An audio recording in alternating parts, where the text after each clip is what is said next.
Hello guys, welcome to another Scary Radio video.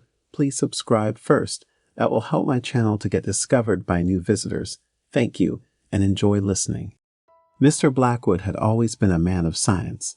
He had spent his entire life studying the mysteries of the universe, trying to uncover the secrets of the cosmos. But he had always been skeptical of the supernatural.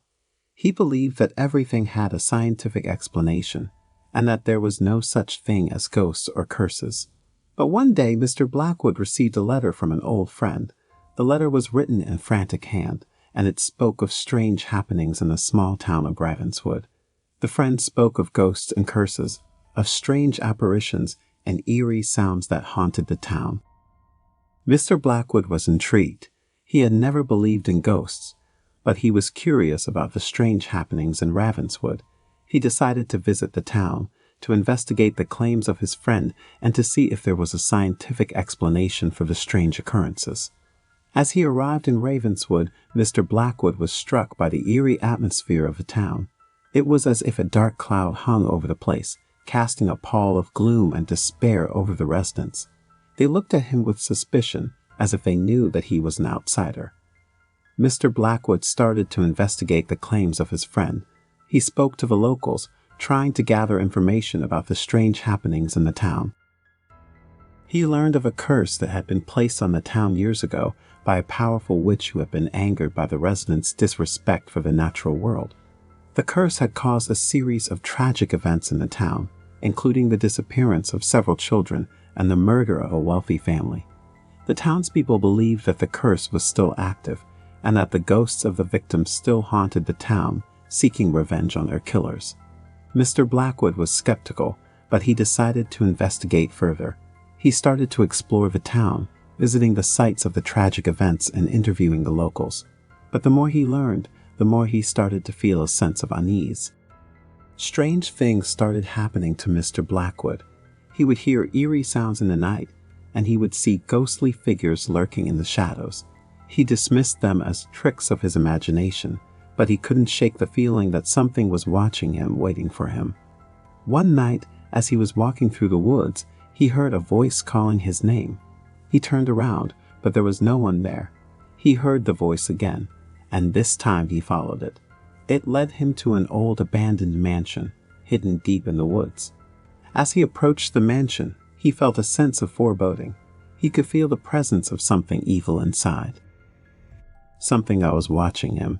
He hesitated for a moment, but then he pushed open the door and stepped inside. The mansion was dark and musty, with cobwebs hanging from the ceiling and dust covering the furniture. Mr. Blackwood started to explore the house, but he quickly realized that he was not alone. There was a presence in the house, something that was lurking in the shadows, waiting for him.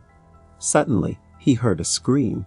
It was a woman's scream, and it came from somewhere deep in the house. Mr. Blackwood rushed towards the sound, his heart pounding in his chest. He found himself in a large room, with a fire burning in the fireplace and a figure standing in the center. The figure was a woman, dressed in a white dress, with long dark hair cascading down her back. She was staring at him with cold, dead eyes. Mr. Blackwood tried to run, but the doors were locked. He was trapped in the room with the ghostly figure, who was slowly advancing towards him. He could feel his heart pounding in his chest, and his breath coming in short gasps.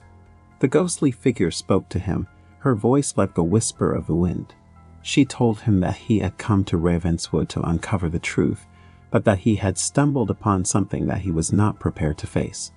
Mr. Blackwood tried to reason with the ghost, telling her that he was a man of science, and that he did not believe in the supernatural. But the ghost was unrelenting, and she told him that he would not leave the house alive. Suddenly, the room started to shake. The furniture rattled, and the walls seemed to buckle under the force of some unseen power.